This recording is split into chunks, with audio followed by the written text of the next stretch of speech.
Neemias capítulo 6, versículo 2, diz assim a palavra: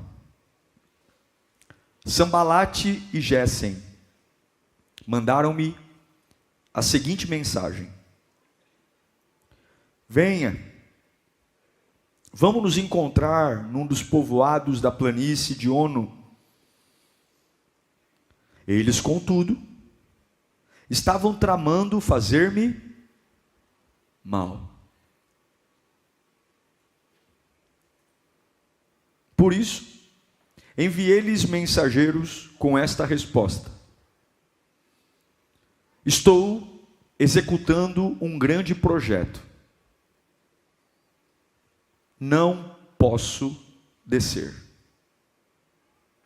Por que parar a obra? Por que parar a obra para ir encontrar-me com vocês? Eles me mandaram 4 vezes a mesma mensagem. E em todas elas, dei-lhes a mesma resposta. Qual foi a resposta? Por que parar? Põe o versículo anterior. Por que parar a obra para ir encontrar-me com vocês? Curve a sua cabeça. Que o Espírito Santo fale com você. Você que está em casa, preste atenção. Daqui a pouco nós vamos embora, vamos ter o final de domingo que nós quisermos, mas agora é alinhar o Espírito. Agora é viver a vontade de Deus. Senhor, nós precisamos de Ti. Oh Espírito Santo, o Senhor conhece o meu coração, sabe o meu deitar, o meu levantar. O Senhor conhece a minha alma. O Senhor sabe os nossos medos, inseguranças, e principalmente o que caminha em nossa direção, as vozes que rondam a nossa mente, e o quanto o inimigo trabalha insistentemente para destruir a nossa vida. Ó Deus, nós precisamos de Ti, Senhor. Confronta-nos se for necessário, mexe com a nossa estrutura, balança as minhas bases, mas eu não quero me perder, eu não quero mais perder tempo, eu não quero mais estar longe de Ti. Que possamos jogar o orgulho por terra, a arrogância, e que nos vestimos de humildade para receber a Tua voz. Em nome de Jesus, fale conosco. Coisa boa é ter discernimento, é ter uma cabeça que saiba ler corretamente o que está acontecendo na hora que está acontecendo. É dar glória a Deus para aquilo que de fato tem que dar glória a Deus, e dizer misericórdia para aquilo que realmente tem que dar misericórdia. Como é importante nos dias de hoje discernir o que vem de Deus e o que vem do inimigo. Porque se eu me enganar, se eu me distrair, tudo desaba. E muitas vezes o que desaba, eu só vou me dar conta tarde demais. Ah, como é difícil construir alguma coisa. Como é difícil levantar um edifício. Cada andar, preparação, encanamento, elétrica, hidráulica, piso, mais uma bomba põe um edifício inteiro em instantes no chão. A destruição, ela é rápida, ela é evidente. A destruição é implacável. E Satanás sabe que aquilo que você leva anos para construir diante de Deus, com uma simples distração, ele pode destruir num instante, desfigurar sua fé, desfigurar a sua dependência em Deus, fazer você se sentir um estranho dentro de um ninho, um lugar onde você sempre adorou. De repente a presença de Deus é algo que você não conhece mais, porque as bases da fé foram implodidas porque eu me distraí, implodidas porque a minha cabeça dividiu espaço com coisas que não deveria.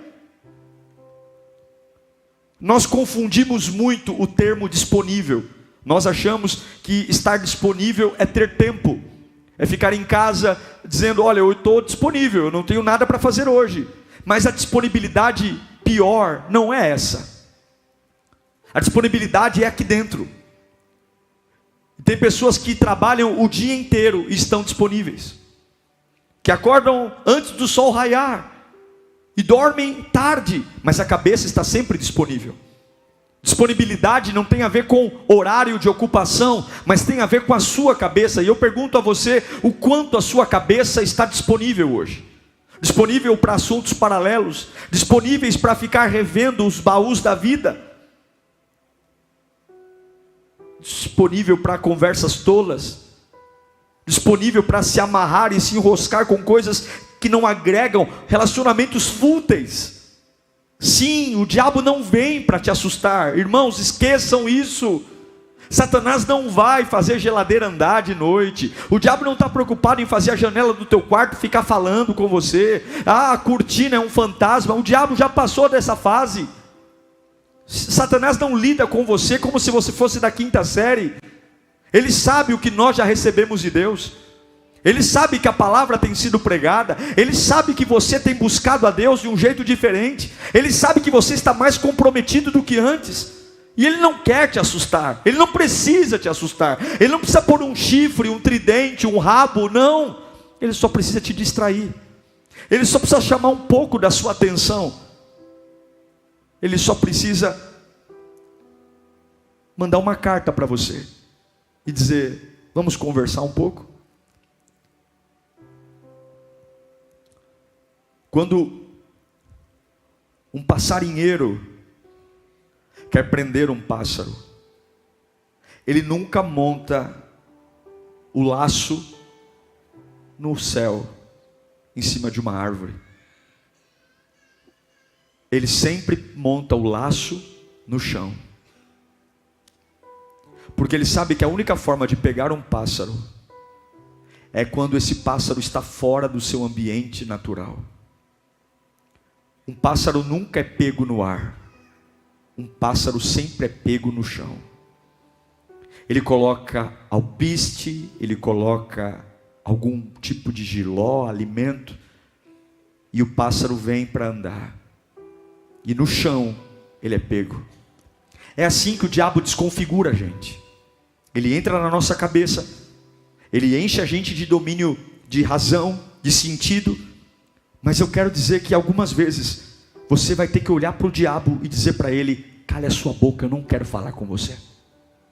Algumas vezes você vai ter que levantar o seu dedo na cara dele e falar como Neemias falou: eu estou numa grande obra, suma da minha frente. Mas você está com câncer, suma da minha frente. Mas você está desempregado, cale a sua boca, eu não vou falar com você. Mas teu filho foi embora de casa, eu estou num grande projeto, eu não vou falar com você. Eu estou ocupado, eu não quero parar meu tempo para pensar nisso. Ou eu confio em Deus ou não confio. De que me serve um Deus se eu faço tudo? De que me serve um Deus se eu decido tudo? De que me serve um Deus se eu resolvo os meus problemas? Se eu resolvo os meus problemas, o que eu estou fazendo aqui? Se eu luto as minhas guerras, por que eu estou meia hora com a mão levantada cantando santo, santo, santo? Neemias, esse livro inteiro fala da reconstrução de Jerusalém. Jerusalém está no chão. Os babilônicos destruíram. No ano 566 a.C., Nabucodonosor vai como um rolo compressor e destrói Jerusalém, a capital de Israel. Muralhas no chão, vergonha. A Babilônia domina Jerusalém, impõe uma religião, destrói. E essa destruição demorou e ficou muros no chão por 150 anos. 150 anos os muros no chão. Todo mundo vê a desgraça e não faz nada, porque muitos se habituam a viver com a desgraça, porque crescer dá trabalho. Mudar a vida dá trabalho. Algumas vezes eu coloco alguns vídeos na internet e as pessoas logo comentam assim no chat, dizendo: é fácil falar. Para quem não está na realidade que eu estou, é fácil falar. E eu fico pensando, quando é que uma pessoa que destrói sua vida imagina que vai reconstruir a sua vida de forma fácil? Por que que as pessoas estranham quando há um custo para restaurar a sua vida, seu casamento? Afinal de contas, tudo que é muito barato não vale a pena. Os muros estão no chão e ninguém se importa. Passam-se 150 anos e ninguém chora por aquilo, ninguém se lamenta. Muito pelo contrário, as pessoas se acostumam a morar nos escombros. Se acostumam a morar e falar: olha, eu tenho saudade da época que esses muros estavam em pé. Porque é assim que a gente faz. A gente é bom para contar história. A gente é bom para lembrar o quanto algum momento da nossa vida foi glorioso, e aí de repente eu pisei no tomate e tudo acabou. Nós somos bons de diagnóstico, somos quase pessoas que trabalham em museu. Só que depois de 150 anos, um camarada chamado Neemias, que nem mora em Jerusalém, ele mora na Pérsia. Ele está andando pelo jardim do palácio e ele encontra um camarada e ele pergunta, e Neemias nunca tinha ido a Jerusalém, ele era escravo. E ele pergunta: como é que vai lá a terra dos meus avós? Já fazem 150 anos que os muros estão no chão. Como é que está a terra dos meus avós? Como é que está lá? Aí o Anani diz para ele: Neemias, você nem sabe, rapaz, está tudo no chão. Olha, os que não foram mortos no ataque babilônico viraram escravos, não tem muro, não tem portão, a cidade está devastada. O Neemias não é arquiteto, o Neemias não é engenheiro, o Neemias não tem dinheiro, o Neemias é um copeiro, um camarada que experimenta a comida do rei antes do rei comer. Mas naquele dia nasceu no coração de Neemias uma indignação muito grande. É como se ele falasse: eu não vou viver sabendo do que eu acabei de saber e não vou fazer nada. Eu tenho certeza, meu irmão, que nesse momento Neemias não olhou para ele, mas olhou para aquilo que Deus queria que ele fizesse. E aqui tem uma grande diferença. Deus nunca te chamou para servi-lo, para você se basear nos recursos que você tem, mas sempre para depender dele. O teu ministério depende de Deus e não de você. O teu chamado depende de Deus e não de você. Onde Deus vai te levar, aonde Deus vai levar a tua família. Para de olhar para o extrato bancário, para de olhar para quantas faculdades você fez, para de olhar para quanto você é admirado pelas pessoas. Você tem que apenas olhar e dizer: Senhor, o que tu quer que eu faça? Porque se você caminhar para aquilo que Deus quer que você faça, Deus sempre vai prover recursos. Sempre. Você conhece a história? Neemias, ele vai na presença do rei, ele se entristece pela causa certa. O rei olha para ele e fala: Neemias, você está meio triste? Aí ele conta: olha, rei, o meu povo natal está destruído, e eu preciso que o Senhor me autorize a ir lá, eu quero reconstruir aquela cidade. E a Bíblia diz que, surpreendentemente, quando Neemias faz o que ele pode, Deus faz o que Neemias não pode. O rei, além de liberar Neemias para reconstruir, o rei dá decretos para dar madeira, para dar a escolta, para que cada país que Neemias tivesse que atravessar tivesse liberdade, porque quando você faz o que pode, Deus faz o que você não pode. 150 anos os muros ficaram no chão. Neemias reconstrói a cidade em 52 dias. O que não fizeram em 150 anos, Neemias faz em 52 dias.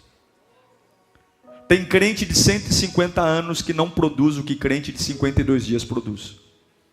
Tem orações de 150 anos que não produzem o que orações de 52 dias produzem. Por quê? Porque crente de 150 anos, pessoas de 150 anos estão acostumadas a viver ruim. Irmãos, olha, com todo o respeito que tenho a todos vocês, mas nós temos uma tendência muito grande a nos acostumar a viver mal. Nós nos acostumamos com, por exemplo, já viu box de chuveiro? Somente aqueles que eram de acrílico. Trinca o box, a gente põe uma fita, um durex e fala assim: semana que vem eu arrumo. No dia que quebra, incomoda muito. No dia que quebra a gente fica nervoso. Mas logo que a gente coloca a fita e percebe que funciona a fita, a gente vive com aquele box por muito tempo. Quebra o vidro da janela, a gente fica nervoso. Ah, quebrou o vidro. A gente já amarra uma sacolinha plástica e quando a gente percebe, a sacolinha já está fazendo aniversário. De 10 anos, 15 anos, porque a gente se acostuma a viver mal, a gente fica chocado no dia, a gente fica nervoso, mas logo a gente vê, funciona, é ruim, é mais ou menos, mas tá bom, dá, porque a gente negocia a excelência. Neemias não era ninguém, mas ele ficou indignado. Deixa eu perguntar para você, quais são as muralhas da sua vida que estão no chão, e que você se acostumou com elas? Que era uma vida maravilhosa, incrível, e de repente alguma coisa implodiu, e acabou, e você está gostando de viver no meio da ruína. Você se acostumou a tomar remédio, Você se acostumou a dormir mal, você se acostumou a chorar todo final de tarde, você se acostumou a tomar uma cachaça à noite, porque o final da noite te lembra pesadelos, então você enche a cara para os fantasmas não te destruírem. Você tem recaídas em lugares que não deveria, porque acostumou a ser manipulado pelos outros, acostumou a viver de esmola, de migalha. É o famoso, eu já me acostumei a viver uma vida bagunçada, eu já me acostumei a viver com as muralhas caídas, eu já me acostumei a viver de favor, eu já me acostumei a viver de esmola, eu já me acostumei a ver as pessoas me humilhando e eu ficar lá ainda. Tem gente que gosta de ser humilhado, tem gente que prefere ter uma companhia debaixo de humilhação do que encarar a solidão com dignidade. Tem gente que se sujeita a estar num ambiente que não gostam dele, tudo pelo pavor de ficar só, com medo da solidão. E eu pergunto, quais são as muralhas, lindo e linda, que você já viu erguidos e hoje estão no chão, mas você não se comove com isso, não se comove, não dói, muito pelo contrário, ninguém toca no assunto, ninguém fala nada, e a Neemias que está num outro país, chora, entra em pranto, jejum. Escute, não existe avivamento com alegria, avivamento nasce de uma frustração, não existe vida nova com festa, bolo, guaraná, existe vida nova com luto, existe vida nova com uma indignação, em dizer: Senhor, eu não vou viver mais desse jeito, eu não sei para onde ir, eu não sei com quem eu vou falar, eu não sei aonde eu vou arrumar força, a energia, mas eu estou confessando para o Senhor, que eu não vou viver normal, sabendo do que eu estou sabendo, eu não vou me acostumar com muralha no chão. Não existe avivamento com alegria. Todo homem bíblico que Deus avivou, antes Deus frustrou. Deus frustra. O povo hebreu, Deus ouve o clamor deles depois de 400 anos preso. Por que Deus demorou para ouvir? Por que passaram-se 400 anos para Deus ouvir o clamor do povo hebreu no Egito e mandar Moisés? Porque eles só se humilharam e se revoltaram depois de 400 anos. Se eles tivessem no primeiro ano de escravidão se humilhado e se revoltado e pedido ajuda a Deus, não precisaria 400 anos. O tempo do seu cativeiro é o tempo da sua harmonia com o seu cativeiro. Se você se acostuma a viver mal, se você se acostuma a viver uma vida mequetrefe, e está tudo bem, e sabe o que é o pior? Você pode ser um crente vivendo uma vida desgraçada. Você pode ser um frequentador de igreja e ainda assim ter uma vida bem ruim. Tudo porque a gente não chora e não se acostuma, e ao contrário, se acostuma com isso. Está na hora da gente começar a olhar para algumas coisas e dizer: eu não consigo mais lidar com isso. Eu não consigo mais. Eu preciso fazer alguma coisa. Deus, eu não sei o que fazer. Eu não sei para onde ir. Deus, eu não sei como arrumar dinheiro. Deus, eu não sei se alguém vai me dar atenção. Mas eu quero te falar, Senhor, que eu não vou ficar mais sem fazer nada. Eu não vou ficar vendo esses muros no chão e fingir que nada aconteceu. Porque o seu chamado sempre será maior que você. E Deus sempre vai saber lidar com a sua insuficiência, desde que você se levante. Reconstruir envolve dor, sacrifício, entrega.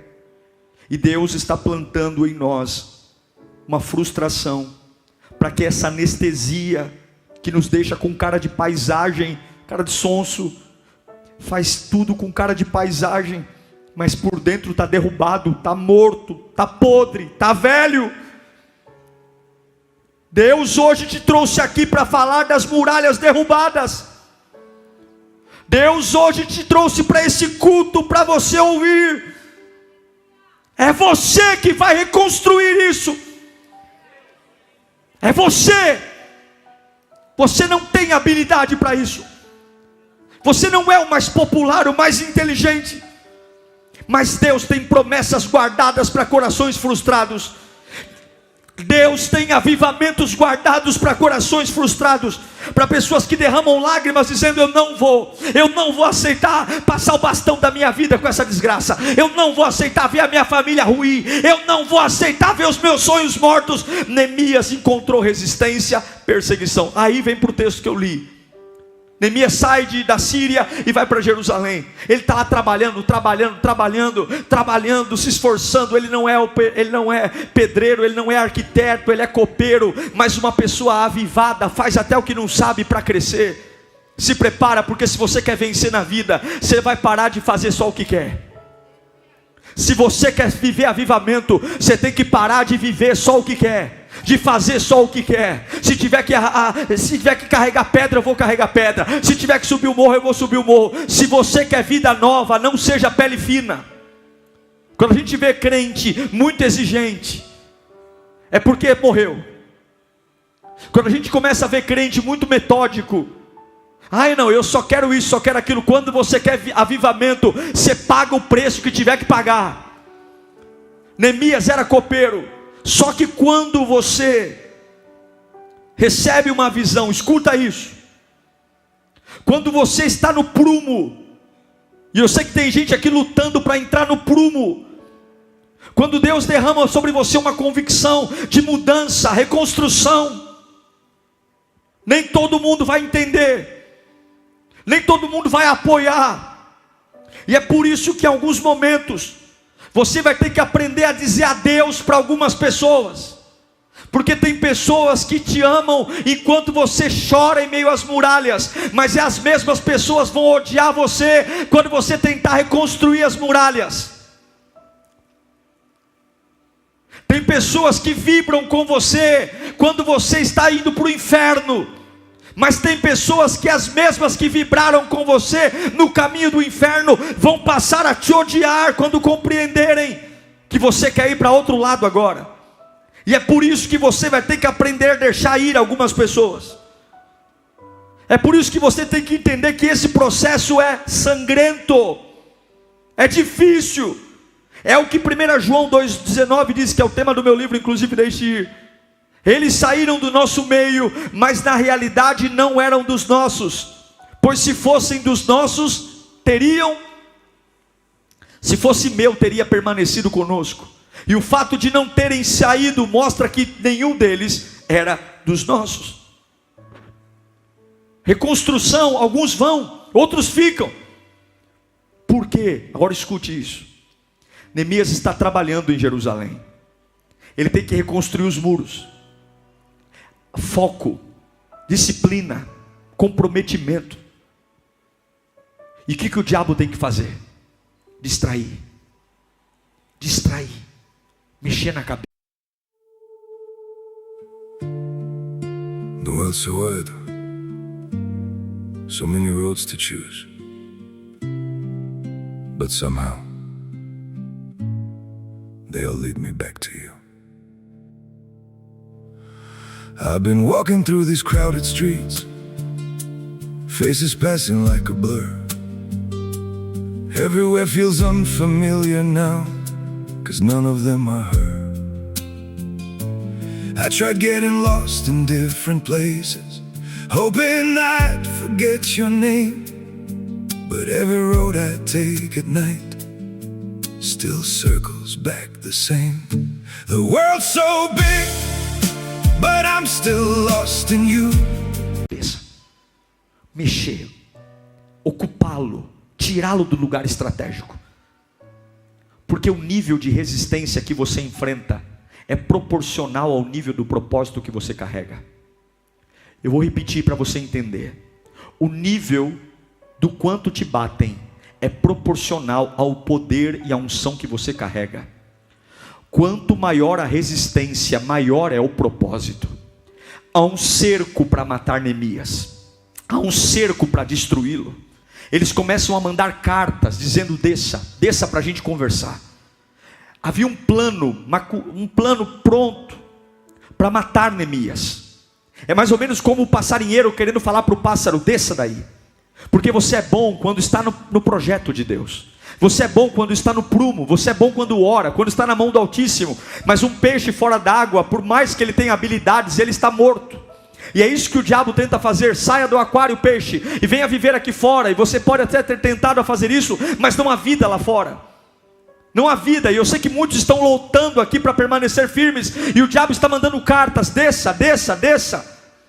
Mas escute aqui o que eu estou pregando: quanto maior a pancada, maior é a confirmação. Escute isso: quanto maior a pancada, maior é a confirmação que você está no caminho certo. Neemias, quando estava na Síria, ninguém ligava para ele. Mas quando ele vai reconstruir o que ninguém tem coragem, ele é visado, ele é a bola da vez.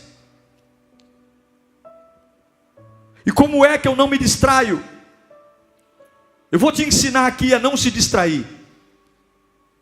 A primeira coisa: faça algo grande. Viva por algo grande. E o que é algo grande? É maior que você. É maior que o seu dinheiro. Se você vive por algo pessoal, pequeno, o diabo te distrai. Ele põe alguém para infernizar você. Ele põe alguém para distrair você. Ele faz um negócio que você está trabalhando, dá errado, pronto. É um contrato que você queria assinar e não foi possível. Você já está nervoso, já está irritado. É um namoro que não deu certo. É uma traição que aconteceu. Pronto. Se você vive por projetos pequenos, o diabo te distrai. É por isso que nós fomos chamados para olhar para Cristo, olhar para a cruz, amá-lo acima de todas as coisas. Porque quando as coisas terrenas não funcionam, eu ainda me mantenho vivo e aceso, porque o que me mantém é um grande projeto. E o que é um grande projeto? Um grande projeto aponta para Deus, um grande projeto abençoa pessoas, e um grande projeto é maior que você. Eu vou dizer de novo: um grande projeto aponta para Deus, um grande projeto abençoa pessoas, e um grande projeto é maior que você. E eu me pergunto: o que tem animado você, o que tem feito você pular da cama de manhã, é maior que você, aponta para Deus e abençoa pessoas? Se o seu grande projeto é comprar um carro, você está morto. Se o teu grande projeto de vida é comprar uma casa, você está em perigo. Se o teu grande projeto é engravidar, já era. Se o teu grande projeto é ser bem sucedido na tua empresa e ter um cargo maior, isso é pouco. Porque o diabo pode travar esses projetos. E se ele paralisar esses projetos pequenos, você morre. E eu não estou dizendo que você não pode querer ter um carro, uma casa, um filho, um trabalho, mas você não pode se mover por isso. Você não pode dar o seu coração a algo que o inimigo pode tirar de você, porque se ele tirar, ele leva o seu coração junto.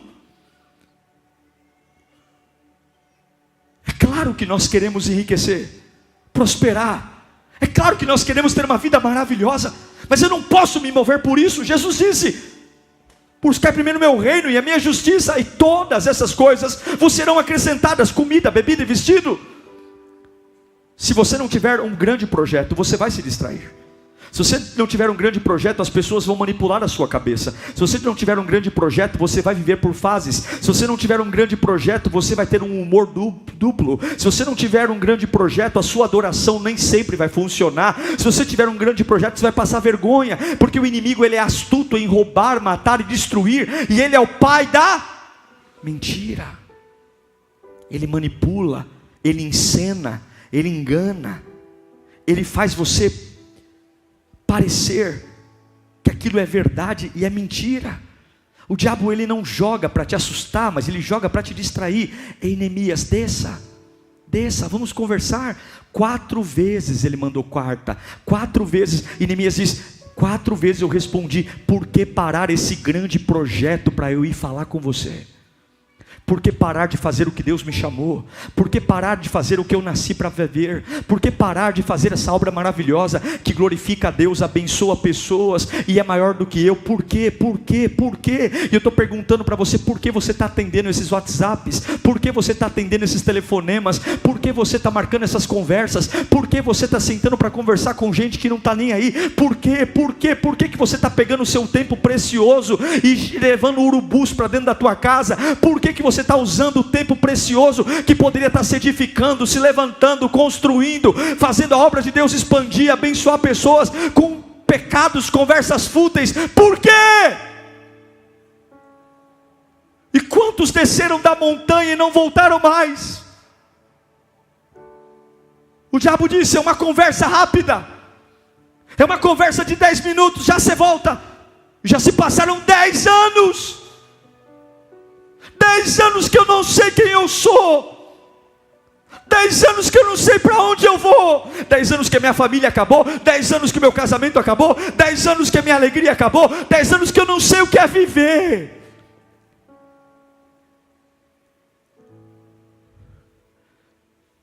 E muitos estão preocupados com macumba. Estão preocupados com inveja. O diabo não está querendo te assustar. O diabo só quer te distrair. Desça. Tenha um grande projeto. Diga comigo, eu preciso ter um grande projeto. Se você não tem um grande projeto, eu vou te indicar um hoje. Sirva ao Senhor teu Deus de todo o teu coração, de toda a tua força, de todo o teu entendimento. Mantenha o teu nível de alegria lá em cima, porque vai abençoar pessoas. Sirva ao teu Deus de todo o teu coração, de toda a tua força, de todo o teu entendimento, e preserva o teu nível de alegria. Quando você estiver quebrado por dentro, deixa a alegria exalar fora de você. Você vai abençoar tanta gente quando elas olharem para a tua vida, saberem onde você mora, saber o que aconteceu com você, saber o que você perdeu, e elas vão dizer: não é possível que você tenha essa alegria. Você vai dizer: esse é o meu chamado, eu chamei para ser feliz, fui chamado para ser feliz todos os dias. O meu projeto é não chorar na frente dos outros. Eu só choro no altar de Deus. Eu só me quebranto na presença de Deus. Quem olhar para mim vai me ver feliz todos os dias, porque Jesus é o motivo da minha alegria. Mas você perdeu um filho, mas você perdeu um carro, mas você perdeu uma casa, mas você foi traído. Mas eu nunca entreguei meu coração para um filho, para uma casa, para uma esposa. O meu coração sempre foi dele. O meu projeto sempre foi dele. Eu não desço, eu não desço, eu não desço, eu não desço, eu não desço, eu não desço.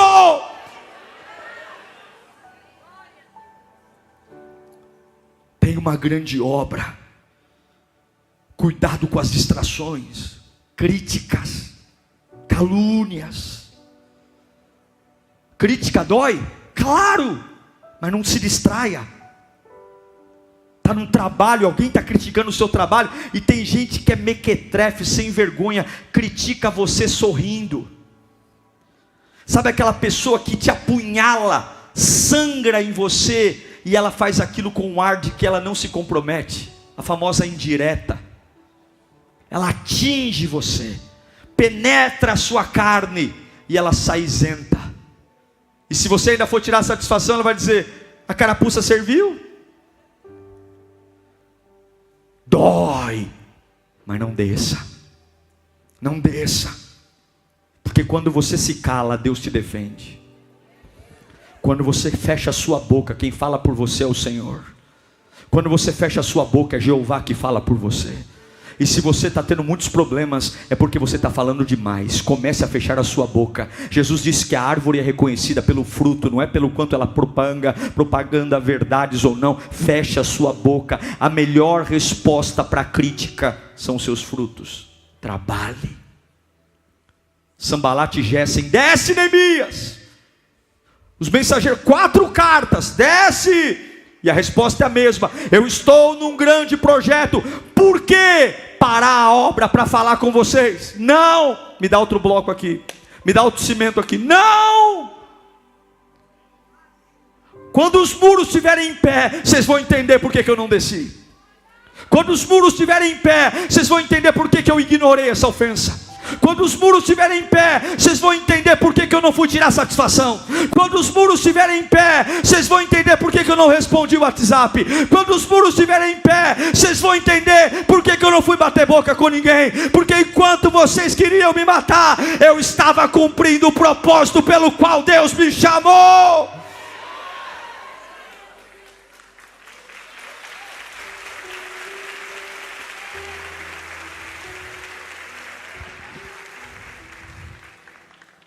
Ofensas. Se você não guardar o teu coração na ofensa, você vai morrer. A ofensa é uma cilada diabólica, porque a ofensa, ela não separa, a ofensa une. É uma coisa do inferno a ofensa. Porque quando você está ofendido com alguém, olha que ironia, você bloqueia, você não quer ver a cara da pessoa, você não suporta olhar para ela, mas ela vem morar dentro de você. Você acorda, almoça, janta, toma banho, pensando na pessoa. É diabólico. E de repente você não trabalha direito, você não adora direito, você dorme pensando naquela pessoa, porque a ofensa, ela não separa, a ofensa une. 4 cartas, desça. Neemias, ele não dá importância.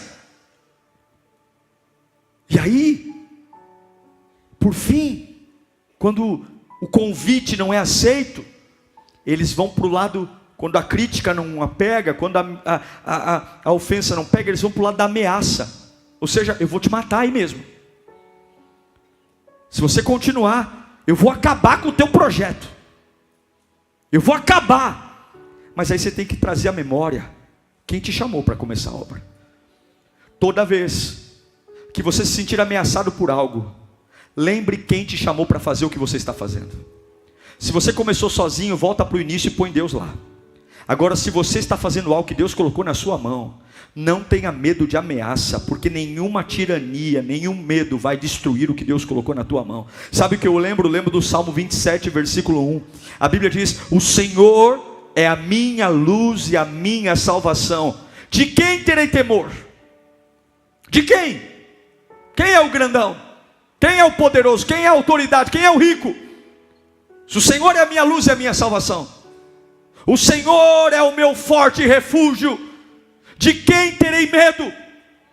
Quando os homens maus avançarem contra mim para destruir-me, eles, meus inimigos, os meus adversários, é que tropeçarão e cairão.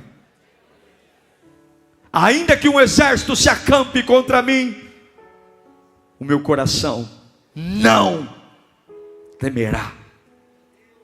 Ainda que se declare guerra contra mim, todos contra mim, mesmo assim estarei confiante, porque Deus com você te faz ser maioria. Não desça. Haverá uma voz mandando você descer, haverá uma multidão mandando você descer. Ameaças, calúnias, mentiras, ameaças, críticas. Quando eles mandarem você descer, a única coisa que você vai dizer é: eu só paro se Deus mandar. O único que me faz descer é o que me colocou aqui em cima. Coloque a mão no seu coração. Diga comigo: eu só paro se for Deus que mandar. Você consegue acreditar no que eu estou pregando aqui? Você não se distrai se você tem um grande projeto, se você não liga para a ofensa, para a ameaça, para a crítica, e se você aprende a ir no encontro certo. Para encontrar meus inimigos eu não paro, eu paro para adorar, eu paro para glorificar a Deus, eu paro para renovar a minha fé, eu paro para olhar para frente. Eu paro para aumentar o meu relacionamento de intimidade com Deus. Eu paro para fazer jejum. Eu paro para ler a Bíblia. Eu paro para ir num retiro. Eu paro para ser um voluntário na igreja. Eu paro para ser um ofertante, um dizimista. Mas eu não paro para sentar a roda de escarnecedor. Eu não paro para ouvir conselho de um ímpio. Eu não paro para andar no caminho de pecador. Por quê? Porque eu paro só para meditar na lei do Senhor de dia e de noite. Quer saber para onde a sua vida caminha? Olhe para os seus pensamentos. Olhe para a sua vida. Meu irmão, não pare. Agora eu quero fechar uma situação aqui para nós orarmos. Pastor, eu estou vivendo um inferno, porque desde a hora que eu comecei a reconstruir minha vida, meu casamento, minha história, os inimigos vieram. Escute isso. Não reclame dos seus inimigos. Deus também usa inimigos. Inimigos são ferramentas para promover o aumento da sua consagração. Inimigos são ferramentas para manter você sempre alerta e vigilante. O Deus usa inimigos para que você não vacile. E inimigos fazem você trabalhar mais rápido. O que não fizeram em 150 anos, Neemias fez em 52 dias. Porque durante 52 dias os inimigos não deram folga para Neemias. Ele não tinha tempo para descansar, ele não tinha tempo para comer, ele não tinha tempo para ficar nem triste. Porque qualquer brecha que ele desse, os inimigos destruíam. Coloca para mim Neemias 6,15. Vamos ler juntos no 3? 1, 2, 3.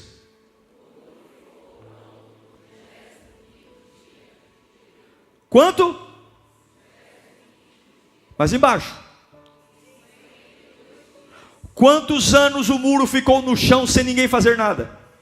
150 anos. Em quantos dias um copeiro reconstruiu os muros? 52 dias. Porque um homem que não se distrai é uma arma na mão de Jeová. Um homem e uma mulher de foco é uma arma na mão do Todo-Poderoso. E eu sei que tem coisas que a tua família não vive há gerações. E eu sei que neste ano, por tua causa, o que teu bisavô não viveu, teu avô não viveu, teu pai não viveu, você vai construir para a glória de Deus. Aquilo que não foi feito há décadas e centenas de anos, vai ter. Você vai ser o primeiro a se formar na tua família.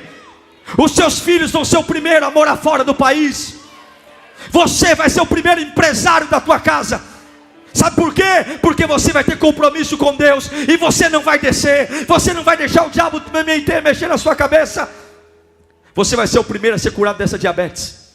Você vai ser o primeiro a ser curado desse câncer.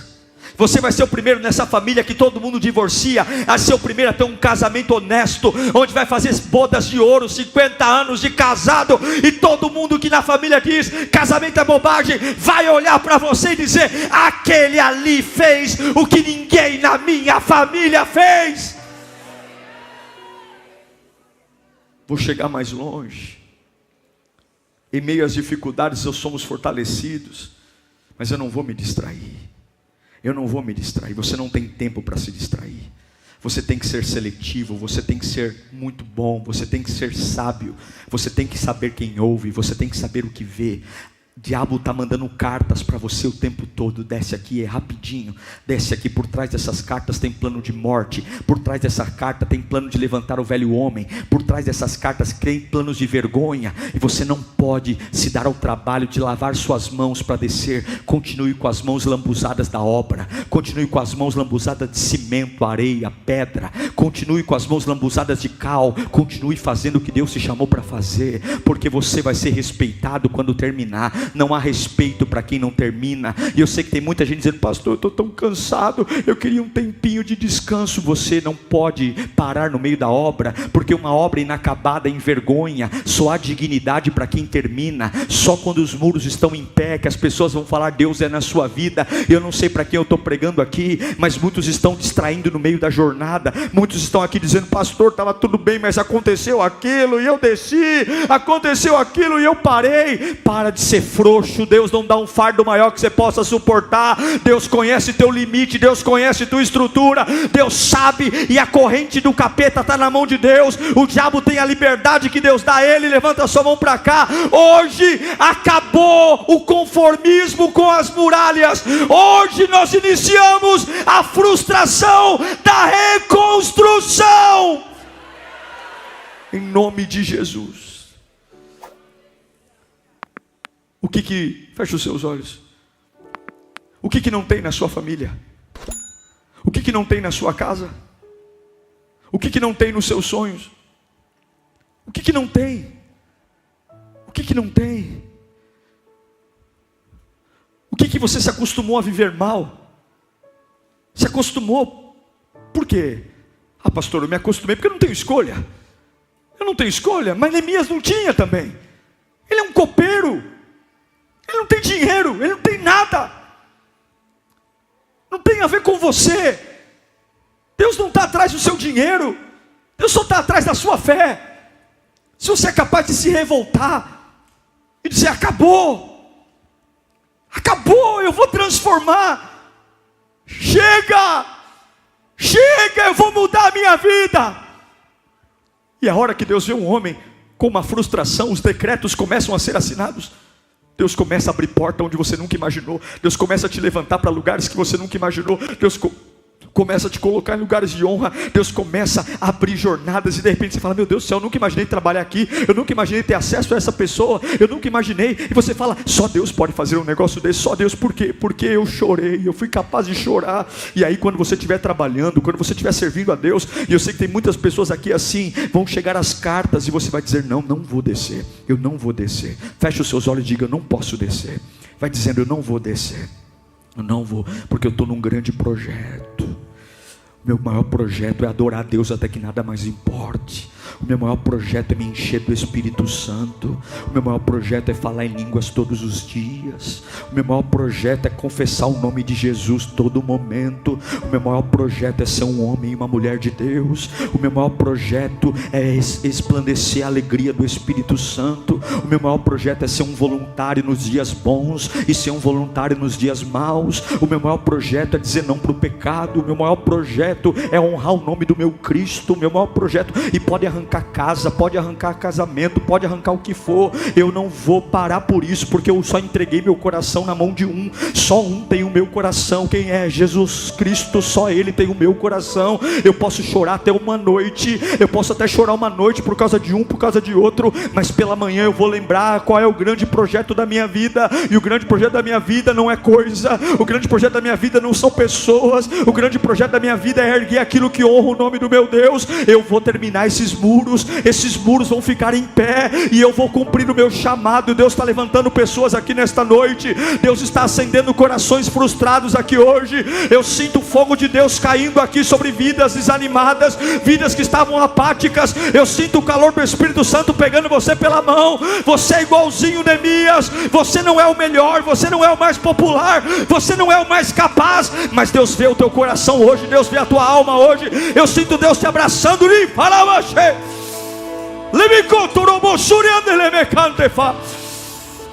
Tu está passando algo terrível, mas Deus diz: não desça. É pressão para todo lado, e Deus diz: não desça.